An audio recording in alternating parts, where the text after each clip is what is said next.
നമുക്കേ ഇന്നൊരു American mehndi night ആയാലോ. ഇതൊരു ഇന്ത്യൻ ചൈനീസ് ഫ്യൂഷൻ വെഡിങ് ആണ്.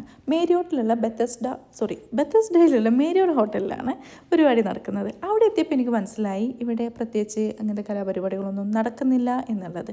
ബ്രൈഡ് എനിക്ക് തന്നിട്ടുണ്ടായിരുന്നത് അവർ സ്റ്റേ ചെയ്യുന്ന ഹോട്ടലിലാണ്.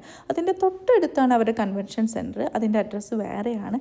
പക്ഷേ ഇവൻറ്റ് കോർഡിനേറ്റർ എനിക്ക് ഇമെയിൽ അയച്ചതുകൊണ്ട് അത് ഞാനിരുന്നൊന്ന് വിശദമായിട്ട് വായിച്ചപ്പോൾ എനിക്ക് മനസ്സിലായി ഓക്കെ അങ്ങോട്ട് പോകണം എന്ന്. പിന്നെ ഞാൻ അവിടെയൊക്കെ തപ്പിപ്പിടിച്ചെത്തി, കാറൊക്കെ പാർക്ക് ചെയ്തപ്പോഴും ഇനി ഇത് എങ്ങോട്ട് പോകും എന്ന് അന്തം വിട്ട് നിൽക്കുമ്പോൾ ഇന്ത്യൻ വസ്ത്രധാരികളായ കുറച്ച് ആളുകൾ മുകളിൽ നിൽക്കുന്നുണ്ട്. അപ്പോൾ നമ്മുടെ ലക്ഷ്യമൊന്നും തെറ്റിയിട്ടില്ല. നമ്മൾ കറക്റ്റ് സ്ഥലത്ത് തന്നെയാണ് എത്തിയിട്ടുള്ളത്. ജേഡ ആൻഡ് ഫെസ് എന്ന് വിളിക്കുന്നത് അത്ര ആൾക്കിഷ്ടം. ജേഡ ഒരു ചൈനീസാണ് and Faiz he's from India, Hyderabad. Bridal henna ഞാൻ 2 days മുന്നേ ചെയ്തിട്ടുണ്ടായിരുന്നു. എല്ലാത്തിലും ഒരു ചൈനീസ് ഇന്ത്യൻ എലമെൻറ്റ് അവർ ഇൻകോപ്പറേറ്റ് ചെയ്യാൻ ശ്രമിച്ചിട്ടുണ്ട്.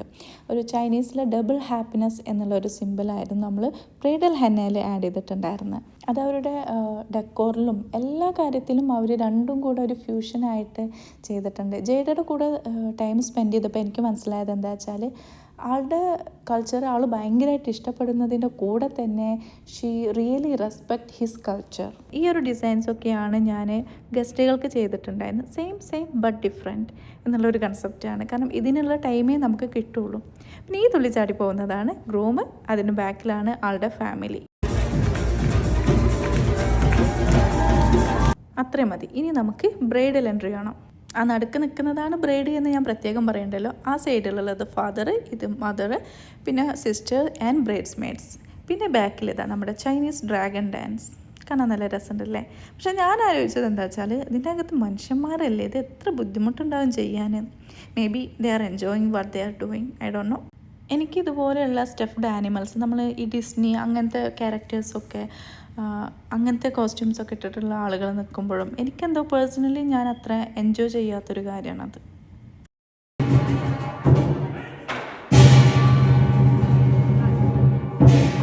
നമ്മുടെ ഹെന്ന ചെയ്യാനുള്ള ക്യൂവിൻ്റെ നീളം കൂടിയത് കാരണം നമ്മുടെ 9 മണി എന്നുള്ളത് 10 മണി വരെ ആക്കി. അപ്പോൾ അതിൻ്റെ ഇടയിൽ ഞാനൊരു ബ്രേക്ക് എടുത്തു. എനിക്ക് നിസ്കരിക്കാനുള്ളൊരു ബ്രേക്ക്, അല്ലെങ്കിൽ ഞാൻ വീട്ടിലെത്തുമ്പോഴേക്കും അത് മിസ്സാവും.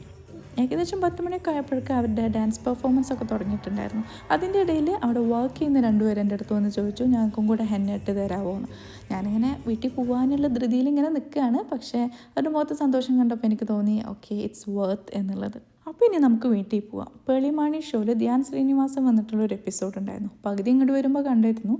അപ്പോൾ ബാക്കി അതും കൂടെ കാണാം. അതാകുമ്പോൾ നമുക്ക് ഉറക്കം വരില്ല. അപ്പോൾ ഓക്കെ ബൈ.